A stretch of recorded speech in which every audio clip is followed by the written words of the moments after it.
22A రెండు తెలుగు రాష్ట్రాలలో మారుమోగిపోతున్న పదం. అసలు ఏంటి 22A?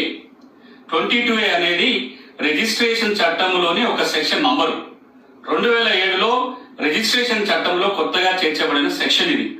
ఈ సెక్షన్ ఏం చెప్తుంది అంటే, ఏ భూములనైతే అమ్మకాలు కొనుగోలు చేయకూడదో ఆ భూముల జాబితాని ప్రభుత్వం తయారు చేసి రిజిస్ట్రేషన్ కార్యాలయాలకు పంపాలి. ఆ జాబితాలో ఆస్తి ఉందంటే అది భూమి అయినా, ఇంటి స్థలమైనా, ఇల్లు ఏదైనా, ఇక ఆ భూముల పైన ఎలాంటి రిజిస్ట్రేషన్లు చేయడానికి వీలు పడదు.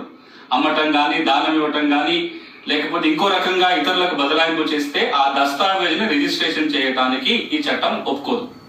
ఈ జాబితాలో ఉండాల్సిన భూములు భూదాన భూములు, అసైన్మెంట్ భూములు, సీలింగ్ మిగులు భూములు, ప్రభుత్వ భూములు, దేవాదాయ ఎండోన్మెంట్ భూములు, వక్ఫ్ భూములు, అటవీ భూములు, ఏ భూమినైతే అమ్మకాలు కొనుగోలు చేయకూడదో ఆ భూములు ఈ జాబితాలో ఉంటాయి. 2007 నుంచి ఇప్పటిదాకా పలుమార్లు ఆ జాబితా సవరణలు జరిగినా ఇప్పటికి కూడా అందులో పట్టా భూములు చేరాయి, సొంత ఆస్తులు చేరినాయి. వాటిని రిజిస్ట్రేషన్ చేసుకోవడంలో ఇబ్బందులు వస్తున్నాయి.